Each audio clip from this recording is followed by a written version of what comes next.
Now, you may wonder, why should I know anything about music theory? Because the way that we use sound is mostly intuitively. And yes, that's true, but it does help to have some general knowledge about music theory so that you understand why some notes work well together, how you can add instruments with a certain tuning to the instruments that you already have. And also, if you start playing with other people, it's important that the instruments and the tuning match, um, that the instruments match each other. And that's where music theory can help you to make the right choices. And it's not that difficult. It is a bit theoretical, yes, but I'm trying to make it as simple as possible. So let's dive in. Now, what I'd like you to understand is the following. So we'll talk about notes. So that is the name that we give to certain sounds. Then we'll talk about how these notes relate to each other. That is where the octaves come in. And then we have the frequency. And the frequency is the way that we measure sound. Just like we use meters or centimeters or millimeters to measure a distance, there is a way of measuring, and that is in sound, we call that hertz. Chords is the combination of certain sounds, of certain notes that work well together. And then we have the circle of fifths, which is a perfect tool to really understand how which notes work well together if you don't want to memorize all of them. So the circle of fifths relates to the chords and is a very helpful tool. Now, what I'd like to do is to use the keyboard of the piano to explain about the notes and the octaves, because I think it's a very useful tool because a lot of the things that I'll talk about you will visually see on the keyboard. So this is a keyboard or part of the keyboard of a piano. Now you'll see that the piano has white and black keys, and it's like a repeating pattern. So when we look at the first 12 keys, so it's a series of white keys with the black keys. In total, we have 12 notes, and these keys are repeated when we go to the next section of the keyboard. These notes all have a name. So we have the C, the first one, and moving up,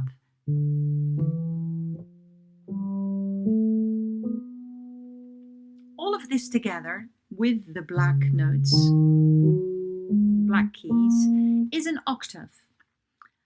So the first part with the 12 notes with the white and the black keys all together is one octave. And as we move on the piano, we can see that this series of keys is repeated. And then we come to the next octave, where we see the same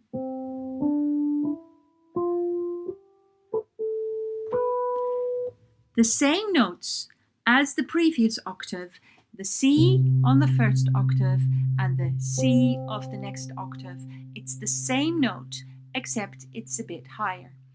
So you see, this keyboard on the piano really shows that we have a set of notes, which is the 12, and then it repeats, and then you have the same set of notes, except it's an octave higher, and again higher.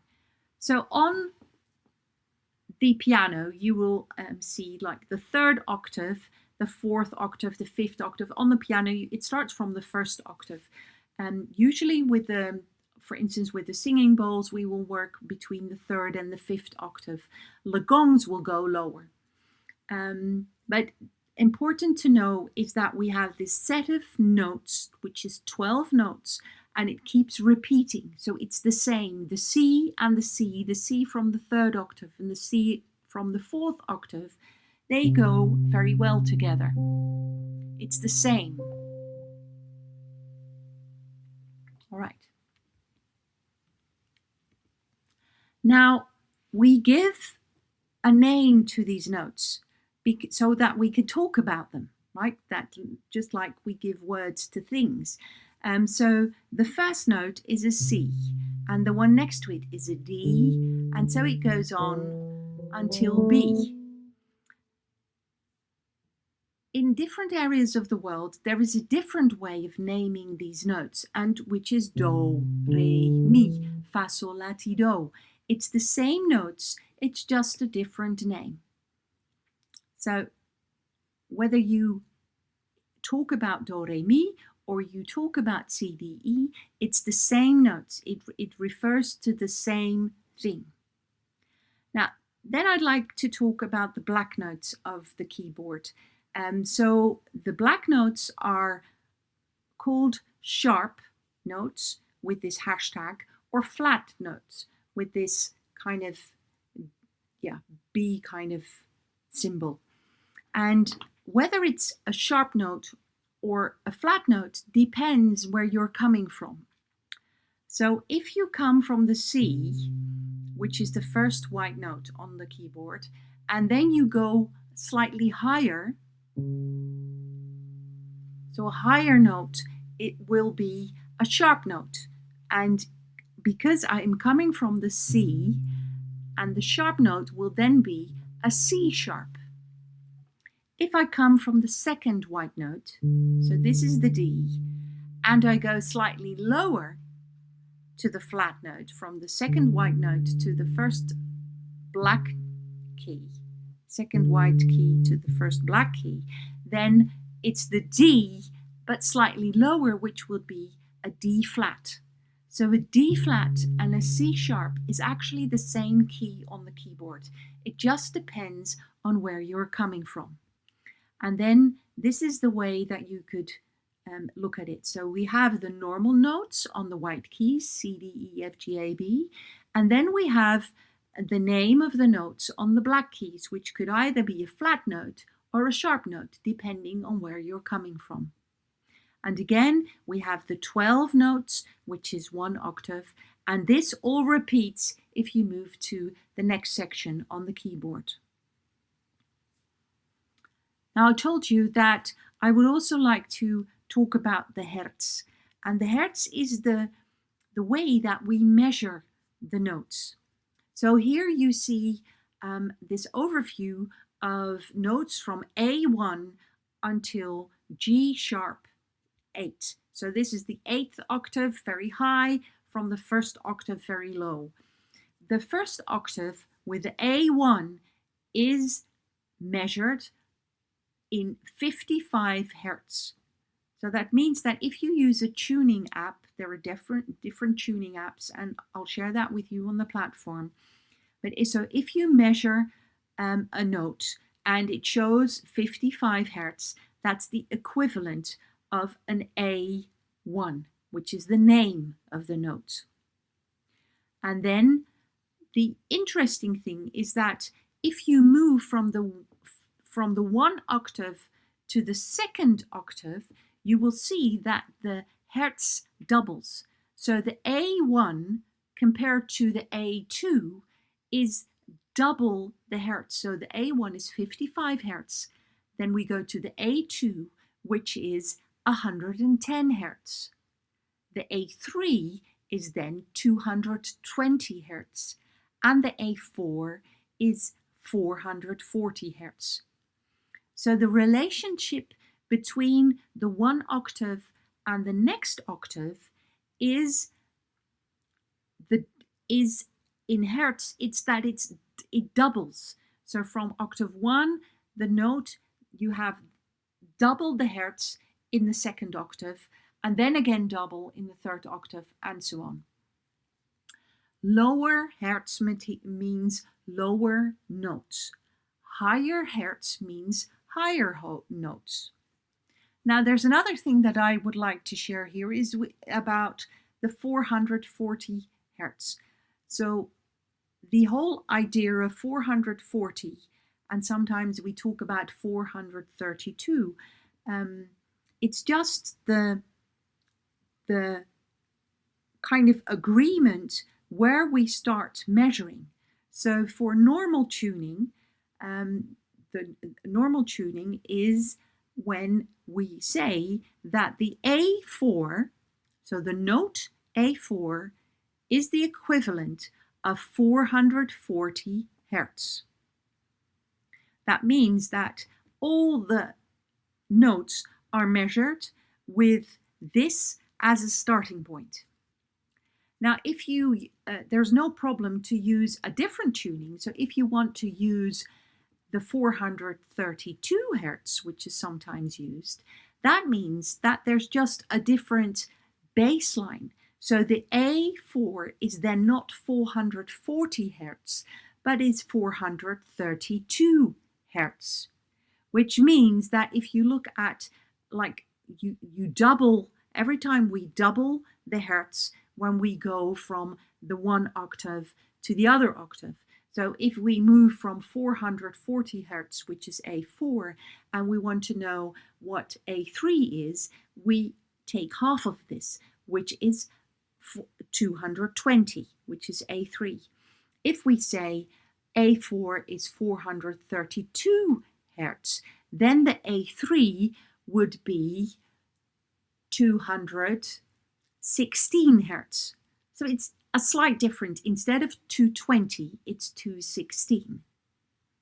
So that is the way, like, it's just, the hertz is the same. So you measure a sound. It's not that a sound is a sound. If I measure this sound, the hertz will be the same.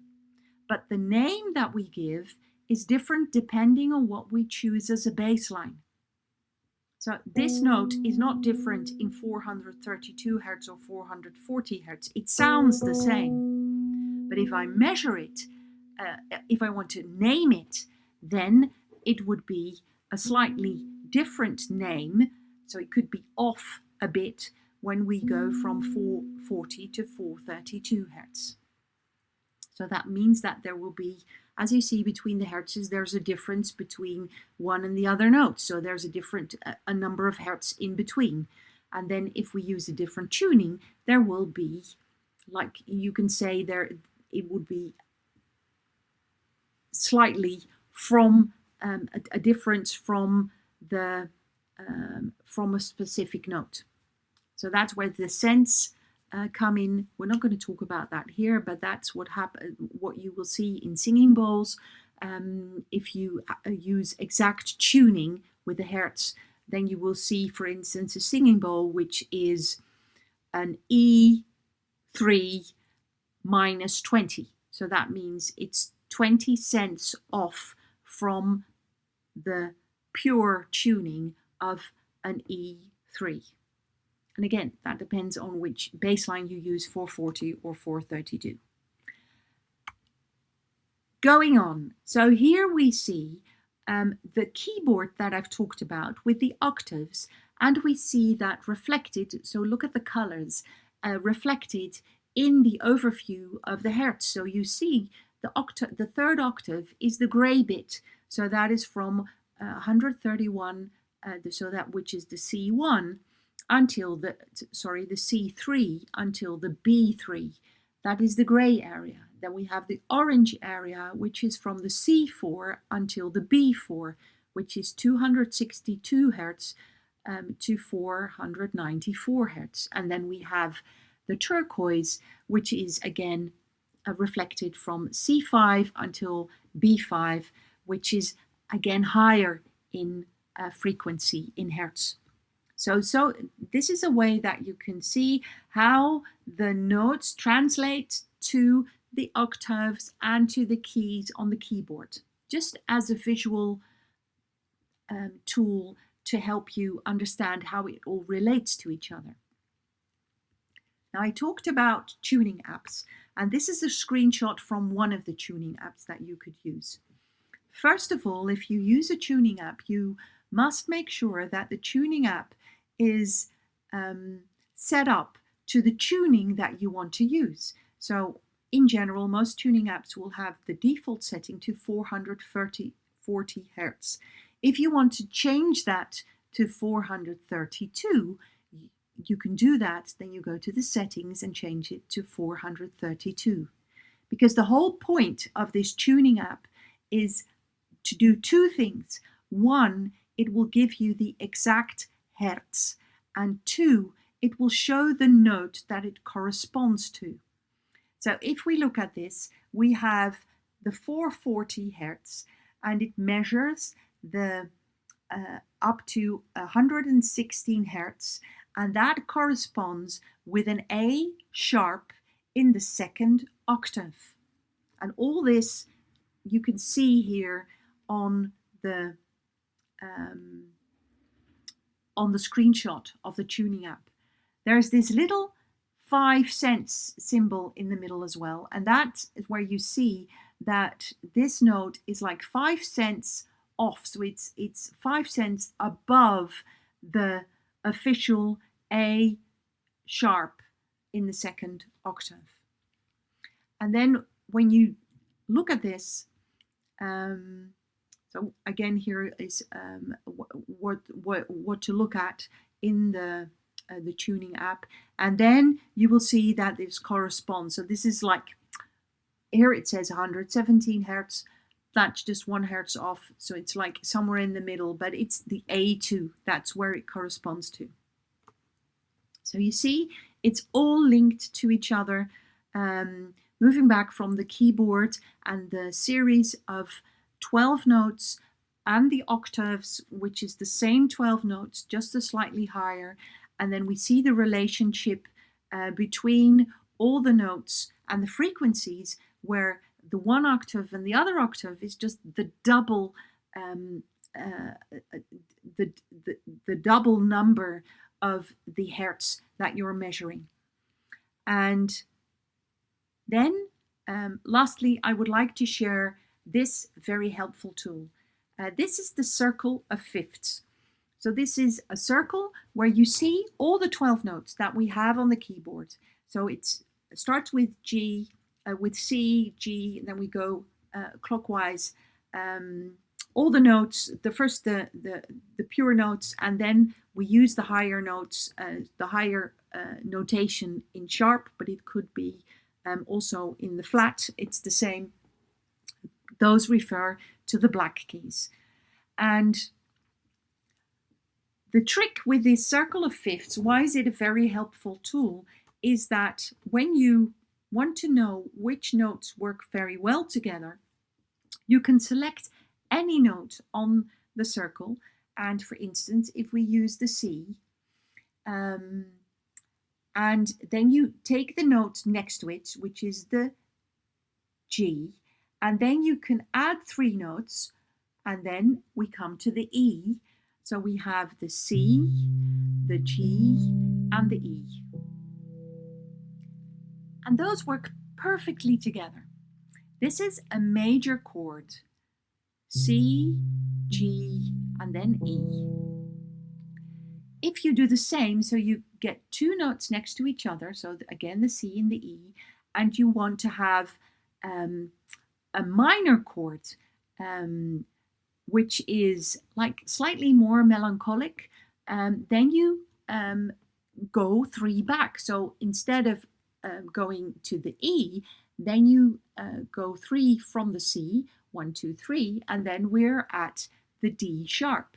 So we have the C, we have the G, and then we have the D sharp.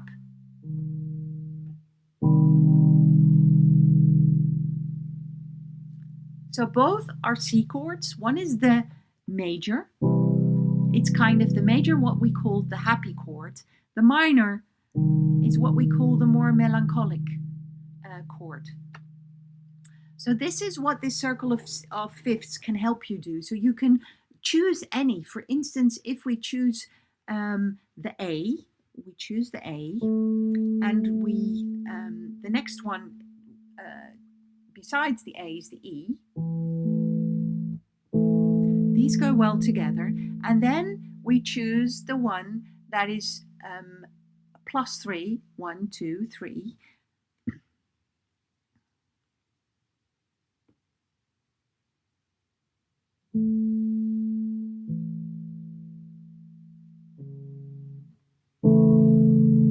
And then we have the major chord. Or if we do -3, as it say, hear that. So this is the major, and then we have the minor. It's just a different feeling. So here, another way of explaining this is that the two next to each other is like the earth and the heaven. And then we want to add the human, which is the one in the middle. +3. Or -3. It's not really sad, but it's kind of melancholic. So you can, this is just a very helpful tool to just help you understand how all these notes work together. On this page, you see all the chords. So it's the minor and the major chord. Of course, you can use a list like this, but you can actually extract these chords using the circle of fifths so that you can come up on your own with the minor or the major chord. Now, the last thing I would like to share, this is, so again, this is the chord from the major chord on the piano. Here you see the three notes. We have the C, the E, and the G. This is a very classical chord. It's always nice. And then we move to the minor chord, adding a black key on the keyboard. So 2 white keys, 1 black key. In this case, not always the case, but that brings you from the major to the minor. Now, back to the circle of fifths, and I want to talk about the tritone. So that is 2 notes that are opposite of each other. So, for instance, we have the C, and opposite of the C is the F sharp. And if we do those 2 together, it comes up, there's tension there.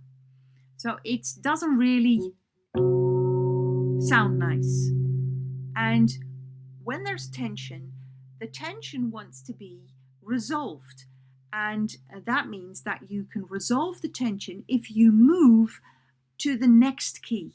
So the next key from the F sharp is the G. So we have the tension, and we remove the tension by going to the G.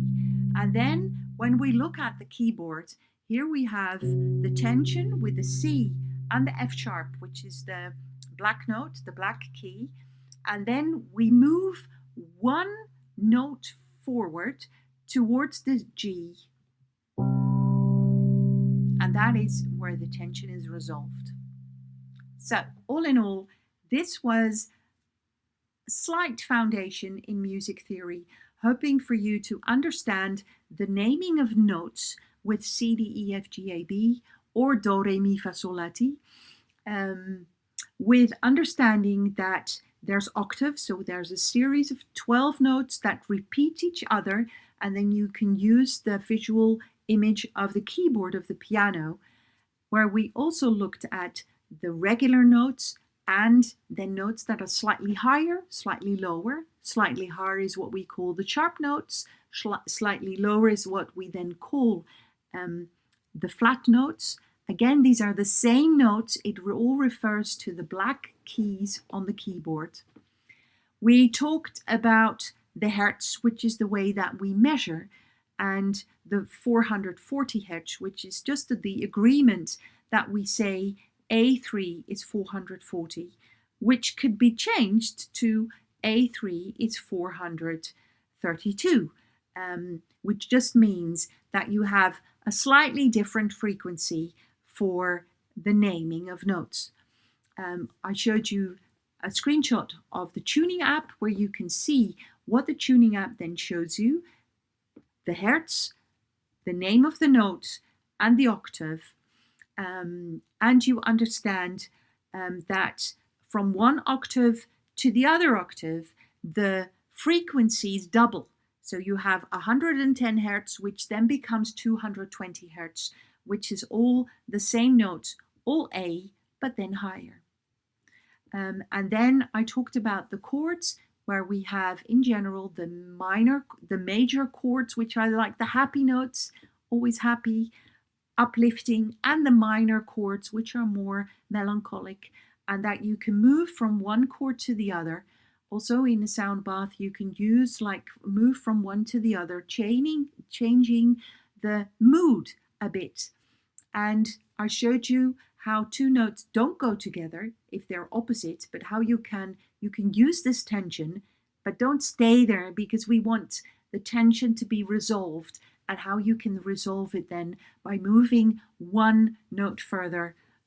When I look at this page, then it's the F sharp that you resolve by moving to the G. So, hope this helps. That was it for now.